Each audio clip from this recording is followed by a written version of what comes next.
मरकुस की पुस्तक अध्याय 5 वचन नंबर 1। वह बार बार बेड़ियों और संकालों से बंधा गया था और उसने संकालों को तोड़ दिया और बेड़ियों को टुकड़े टुकड़े कर दिए थे और कोई उसे वश में नहीं कर सकता था। वह लगातार रात दिन कब्रों और पहाड़ों में चिल्लाकर और अपने आप को पत्थरों से घायल करता था। वह यीशु को दूर ही से देखकर दौड़ा और उसे प्रणाम किया। बस, हालेलुया।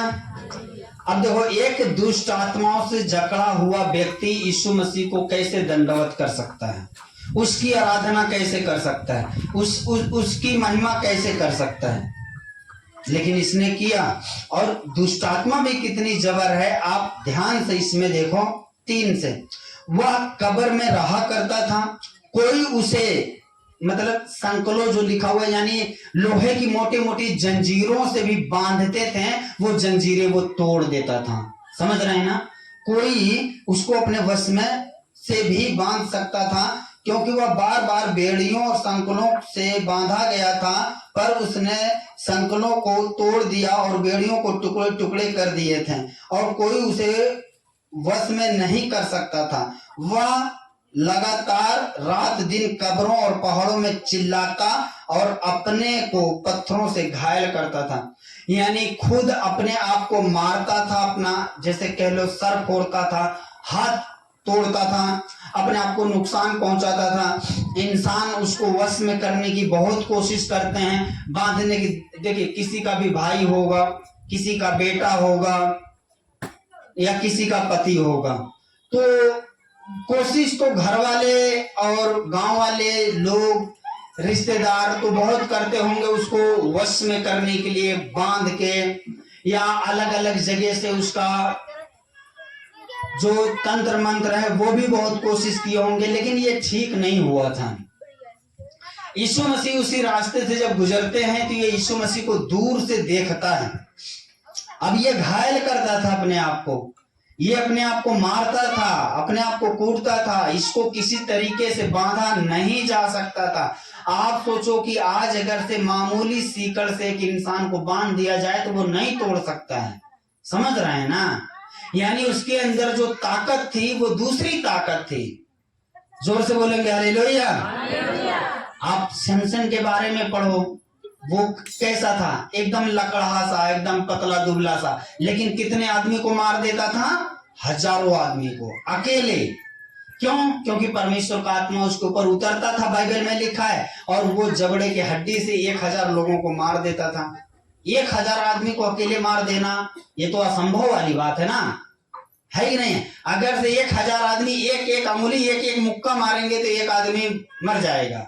1000 आदमी, 1000 आदमी को मारना, उस जमाने में बंदूक भी नहीं था कि नहीं चलो ठीक है, बंदूक था, बम था, मिसाइल था, एक ही मिसाइल मारा 1000 आदमी खत्म। ना बम था, ना बंदूक था, ना मिसाइल था, ना कुछ था। लड़ाई भी तो लाठी डंडे की थी, उस जमाने में तो लाठी डंडा तलवार ही था। तो 1000 आदमी को मारना तो असंभव है, लेकिन परमेश्वर का आत्मा उसके ऊपर उतरता था और वो 1000 आदमी को अकेले मार दिया करता था। हालेलुया। उसी हिसाब से दुष्ट आत्माओं के अंदर भी यह अधिकार होता है। और मैंने बताया है आपको कि बाइबल में परमेश्वर ने जितना इंच जितना उनको ठहरा दिया है ना कि यहां से आगे नहीं बढ़ना, उनकी औकात नहीं है कि उससे आगे वो बढ़ जाएं। हालेलुया। वो चिल्लाएं चाहे जितना, चिल्लाने के सिवाय वो कर क्या सकती हैं? करती हैं दुष्ट आत्माएं चिल्लाने के सिवाय कुछ? हालेलुया। वो कहेंगे हम नहीं जाएंगे, ये कर देंगे, वो कर देंगे, मार देंगे, उजाड़ देंगे, खा जाएंगे, लील जाएंगे, ये कर देंगे। कहने के तो बहुत कुछ कहते हैं, कहते बादल जितना गरजता है उतना बरसता नहीं है। हालेलुया। ये बोल सकते हैं। परमेश्वर ने शैतान के सर को कुचला है, लेकिन शरीर में जान तो है ना। जब जान है तो इधर उधर तो डिंग मारेंगे, पोछ खिलाएंगे ही, लेकिन सर तो कुचला हुआ। जब सर कुचला हुआ तो कहानी तो खत्म है वहां से। जोर से बोलिए हालेलुया।